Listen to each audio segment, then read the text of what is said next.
Hello friend, welcome to our YouTube channel. दोस्तों, आज की इस वीडियो में हम लोग रीजनिंग के कुछ सवाल को हम लोग देखने वाले हैं। तो जी हाँ दोस्तों, आज की इस वीडियो में हम लोग रीजनिंग के सभी सवाल को देखेंगे। तो चलिए वीडियो को स्टार्ट करते हैं और जानते हैं कि इस टाइप के प्रश्न को हम लोग कैसे सॉल्व करते हैं। और अगर आप लोग को पहले से पता होगा तो आप लोग जरूर पहले से प्रयास करिएगा क्वेश्चन को देखकर। जैसे कि यहाँ पर पहला क्वेश्चन दिया है कि 5 दिया है, उसके बाद दिया है यहाँ पर 36, यानी 5 का जो संबंध है वो किससे है? 36 से है। 5 का संबंध किससे है?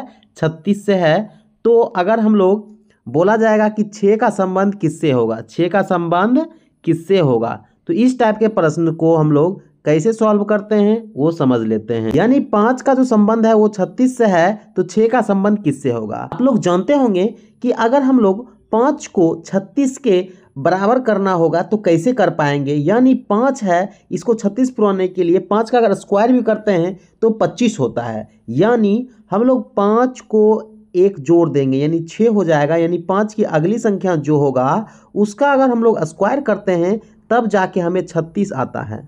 जो लॉजिक इधर आया है सेम वही लॉजिक इसमें भी काम करेगा, यानी इसमें भी करेगा। अब यहाँ पर 6 है तो 6 में हम लोग एक जोड़ देंगे तो ये हो जाएगा 7, और 7 का हम लोग स्क्वायर करेंगे तो हो जाएगा 49। तो यानी इसका जो सही उत्तर होगा 49। 49 जहाँ भी होगा, जैसे कि ऑप्शन बी में है तो इसका ऑप्शन बी सही होगा, ऑप्शन बी राइट होगा। ठीक है, तो ये पहले प्रश्न को हमने सॉल्व कर लिया।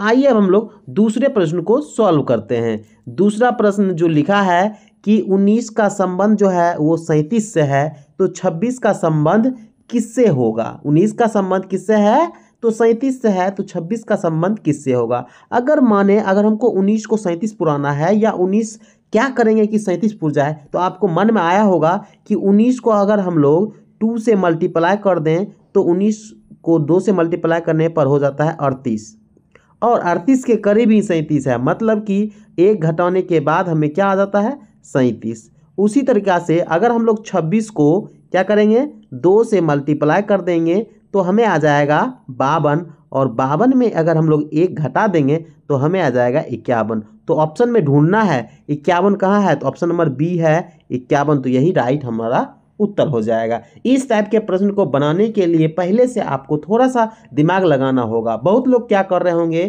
कि 19 में जोड़ के बना रहे होंगे। जैसे कि किन्हीं का मन होगा कि नहीं, हम 19 में कितना जोड़ देंगे, जैसे कि अगर वो जोड़ेंगे 18 तो वो हो जाएगा कितना? 37। तो 26 में भी वो 18 जोड़ेंगे तो उसका ये आंसर नहीं आएगा। तो हर लॉजिक काम नहीं करता है। ठीक है, तो चलिए हम लोग अब तीसरे प्रश्न को हम लोग सॉल्व करते हैं। तीसरा प्रश्न क्या है उसको देख लेते हैं। जैसे इसमें बताया है कि 25 का संबंध 37 से है। 25 का संबंध किससे है? तो 37 से है। तो 49 का संबंध किससे होगा? सेम जैसे कि अभी पिछले वाले प्रश्न बनाए थे वैसे ही ये भी बनेगा। अब ये बताइए 25 जो है किसका स्क्वायर होगा? तो 5 का स्क्वायर होगा। ठीक है, 5 का स्क्वायर वो 25 है, और 37 जो है किसके करीब है? तो 37 है 6 का स्क्वायर प्लस 1, यानी 5 का स्क्वायर ये है, और 37 जो है, ठीक है, 37 वो है 6 का स्क्वायर प्लस 1। तभी तो जाके कितना होगा? 6 के 36 और 1 क्या होता है? 37। ठीक, अब समझते हैं हम लोग। अब ये बताइए यहाँ पर अगर हम लोग यहाँ पर 7 का स्क्वायर ये 49 होता है, यहाँ पर ये 49। ठीक है, अब अगला क्या होगा? 7 के अगला 8 होता है, तो 8 का स्क्वायर कर दीजिए प्लस 1 कर दीजिए। 8 का स्क्वायर होता है 64, और 1 क्या हो जाएगा? 65। 64 प्लस 1 करेंगे तो हो जाएगा 65। तो 65 ऑप्शन में देखना है, तो यहाँ पर 65 ऑप्शन में डी नंबर है, तो इसका राइट आंसर डी हो जाएगा। ठीक है, आई होप कि आपको यह वीडियो समझ में आ रहा होगा और आप लोग समझ पा रहे होंगे। चलिए हम लोग नेक्स्ट प्रश्न को सॉल्व करते हैं। नेक्स्ट प्रश्न, इसमें जो बच्चे समझ पा रहे होंगे तो इसको दिमाग लगाएंगे कि इसको कैसे बनाएंगे। ये भारी नहीं है। बहुत लोग सोच रहे होंगे डिजिट बड़ा बड़ा कर दिए हैं ये तो भारी होगा, लेकिन भारी नहीं है। तो इसको भी हम लोग इजी तरीका से बनाते हैं। अगर यहाँ पर लिखा गया है 3265 का संबंध जो है 4376 से है, और 4673 का संबंध किससे होगा। जब ऐसा प्रश्न दिया हो ना, तो आप में एक ही चीज़ करिएगा कि आपको इसमें जोड़े घटा का होगा। ठीक है, ध्यान दीजिएगा कि 3200 क्या लिखा है? 65, और अगला क्या लिखा है? 4376, 4376। ध्यान से अगर आप देखे होंगे यहाँ पर, तो ये दोनों में क्या क्या होगा, तो एक एक बढ़ा है। ध्यान से देखिए, इधर भी एक, इधर भी एक, सब में एक एक बढ़ गया है। तो इधर भी जो भी है उसमें भी अगर हम लोग एक एक बढ़ा देते हैं तभी जाके जो आएगा वही आंसर होगा। यानी 4673 में सभी में एक एक बढ़ा दीजिए, ठीक है, एक एक बढ़ा दीजिए सभी में, जो आएगा वही आंसर आएगा। तो यहाँ पर ये हो जाएगा 4, इधर हो जाएगा कितना 8, इधर 7 और इधर 5। ऐसा ऑप्शन जहाँ भी दिखेगा वो हमारा राइट उत्तर होगा। यानी 5784 ऑप्शन नंबर डी में है, तो यही हमारा उत्तर होगा। अब ये दोनों में समझने की बात ये है कि ये जो है आपको जो दिख रहा होगा फिलहाल क्या, तो 3265 जो दिख रहा होगा, इसमें हमने क्या किया, सभी में 1111 जोड़ दिया तभी तो इतना आया। उसी तरीका से इसमें भी मैंने किया है। अब ये समझ गया कि इतना जोड़ने पर ये आता है, तो इसी तरीका से इसका संबंध अगर इसमें इतना जोड़ेंगे जो आएगा वही इसका उत्तर होगा। तो ये इसका सही उत्तर हो गया। तो चलिए हम लोग अगले सवाल को सॉल्व करते हैं। अगला सवाल है सेम वैसे ही जैसे इसके पिछले सवाल बनाए थे, तो इसको आप लोग ट्राई करिए। कैसे बनाएंगे, सेम उसी तरीका से।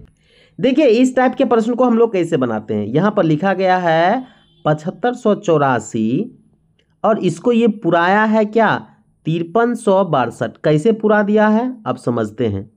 यानी ध्यान से देखिए कि अगर 7 में से, अगर सही से बोले हम लोग, जैसे कि 7 में से यहाँ पर 2 घटाया होगा तभी तो 5 आया होगा, ठीक है, 5 में से 2 घटाया होगा तभी तो 3 आया होगा। यानी सभी में से 2 घटा दिया है, समझ सकते हैं। 8 में से फिर 6 घटाया होगा तो 2 आया, 4 में से 2 आया। उसी तरीका से हम लोग का जो है क्या है, तो 4673 में सभी में से 2 घटा दे देंगे, ये हो जाएगा 2, 4, 5 और 1। तो 2451 जहाँ पर होगा वही हमारा राइट उत्तर होगा। तो ऑप्शन नंबर 20 का सही हो जाएगा 2451। इस टाइप के प्रश्न को आप तभी बना पाएंगे जब आप उस प्रश्न को पहले एक बार समझिए, उसके बाद या तो देखिए ऐसे प्रश्न में जोड़ घटाव रहते हैं या स्क्वायर रहते हैं या आपको गुना करके रहते हैं। आई होप कि आपको यह छोटा सा वीडियो पसंद आया होगा। रीजनिंग के इस चैनल पर पहला यह वीडियो था, इसी टाइप के और भी वीडियो आएंगे, इसलिए आप लोग चैनल को जरूर सब्सक्राइब कर लें। और मिलते हैं हम लोग नेक्स्ट वीडियो में, तब तक के लिए जय हिंद, धन्यवाद।